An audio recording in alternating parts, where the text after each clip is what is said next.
Since the dawn of their empire, the Flargi race had gazed upward towards the stars, awaiting the return of the Veiled One, Fleghashi Hargel. When this messiah finally returned, he was known across the galaxy as Steve, and in death, became a martyr that rallied the universe against the great Chirpy Khan. Again deprived of their most holy prophet, the Flargal stargazers turned inward, searching new realms of existence for Steve. What they found instead, or perhaps what found them, was the Shroud. With the importance of this discovery unappreciated, the last semblance of order and stability in the universe was once more shattered. Nations united against the Khan turned on one another, seemingly without reason. The Church of Chains marshaled its power against the Fifth Interstellar. Time and time again, its fleets smashed against the Sozialistische Räterepublik and the UNG, seeking first to liberate systems taken decades ago from the Termitidae Collective, and later to subjugate the Fifth Interstellar entirely.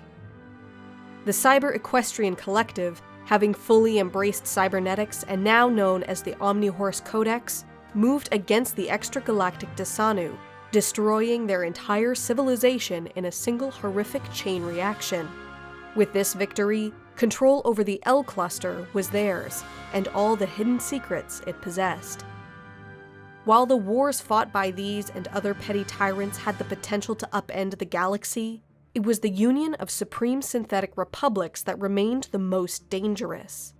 Long feared, their rapidly destabilizing programming had caused the USSR to act erratically, increasingly striking out against their neighbors.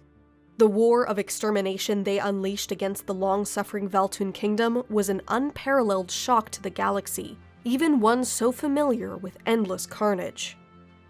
When the last Valtun world was finally taken and their kingdom ceased to exist, the USSR began liquefying billions of Valtun citizens into energy. This act galvanized the other great nations of the galaxy, and one by one, they declared war upon the USSR, to finally put an end to its robotic cruelty.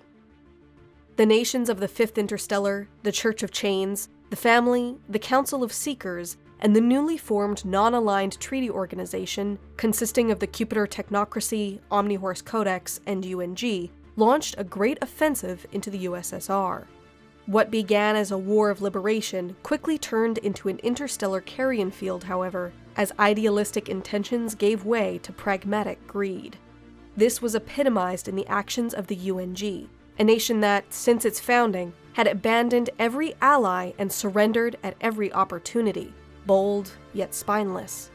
It was the UNG that struck the final blow, seizing the capital of the USSR and ending an ideological struggle centuries old.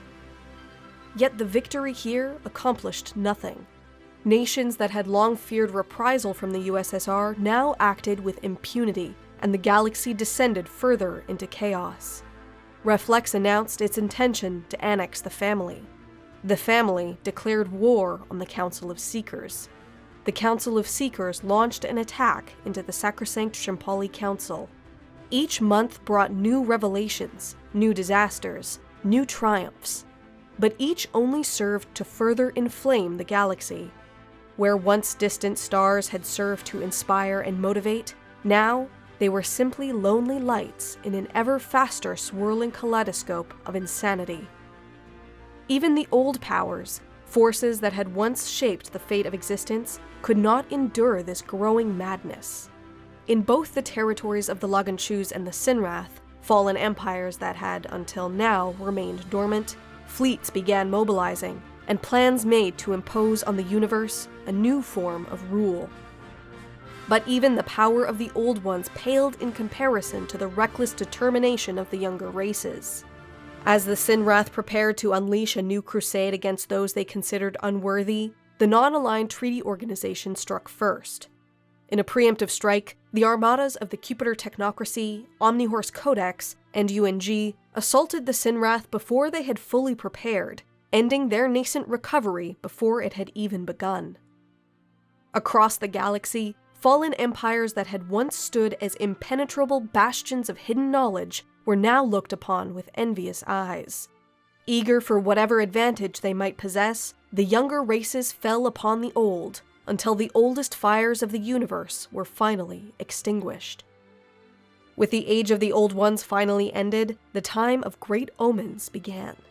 Sensors across the galaxy began registering a faint signal, which soon intensified at an alarming rate. Broadcast between hidden relay stations, it seemed to have a particular influence on synthetic constructs, who abandoned whatever masters they served en masse and disappeared to regions unknown. When the purpose of this ghost signal was finally realized, it was nearly too late. Massive energy spikes appeared in seemingly random star systems, and the surface of entire worlds split apart to reveal ancient, planet-wide factories. The first appeared within the territories of the Aeternum, the second within Platycorp. The third rocked the foundation of the Omnihorses, while the fourth mercifully appeared on the borders of the galactic core. From each new machine world sprang fleets of AI-controlled warships, determined to wipe out all life in the galaxy. Of the nations affected by this unprecedented crisis, it was the Omnihorses who had prepared the most effective response. Now a machine intelligence themselves, the Omnihorse Codex, together with the UNG and the Cupidor, immediately counterattacked the machine world within their space, blasting apart the machine world before its threat could spread. Platycorp was not so fortunate. Waves of AI warships fell upon their star systems, and their old rivals were quick to take advantage of this new calamity. Even as their populace was massacred by armies of machines, the Dredge, the Way, and the Flargle carved up what remained between them. Only the Tarkardian Utopia resolved itself to the defense of Platycorp, but by the time they arrived, solely barren worlds remained. The galaxy had truly entered into the end times, but there was seemingly nothing in the universe that could end its mindless, petty conflicts. While AI fleets stalked across the galaxy, NATO, the Fifth Interstellar, the Church of Chains, the Cupidor Technocracy, fell deeper into the abyss of endless war. The battles they waged resolved nothing, serving only to give the UNG yet another opportunity to surrender and join a new alliance, this time as a vassal under the spiritual guidance of the Way. So complete was the absurdity that gripped the galaxy, the approaching objects from beyond the Outer Rim were barely noticed. The Sacrosanct Shrimpali Council, which for so long had avoided the worst impulses of its neighbors, became the first victim, nourishment for an extragalactic predatory species. When salvation arrived, it came from the Shroud. The Flargle Stargazers had been the first to probe its depths, but it was the Way that embraced it fully. The covenant they entered into with the Shroud delivered unto the Way untold power, but they and their allies were forever marked. The influence of the Shroud spread across the Way, the Flargle Stargazers, the Aeternum, and even the UNG, and all were blind to the approaching doom. The price the Shroud demanded for the power it bestowed was terrible. In an instant, the nations it had marked were destroyed utterly, reduced to a scattered few exiles who fled to the safety of forgotten worlds. Through their sacrifice arrived the third coming of Steve. Steve the Stevarzian, Steve the Traveler, Steve the Destructor. The insight provided by the Shroud revealed to Steve that the galaxy was too sick to survive, and only through its complete annihilation could balance be restored.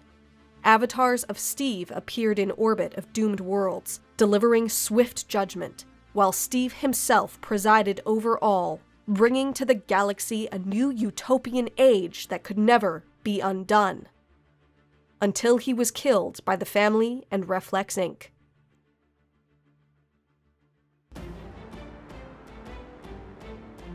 Thanks to Paradox Interactive for allowing us at the Templin Institute to investigate and document the many empires in their intense and unpredictable DevClash series.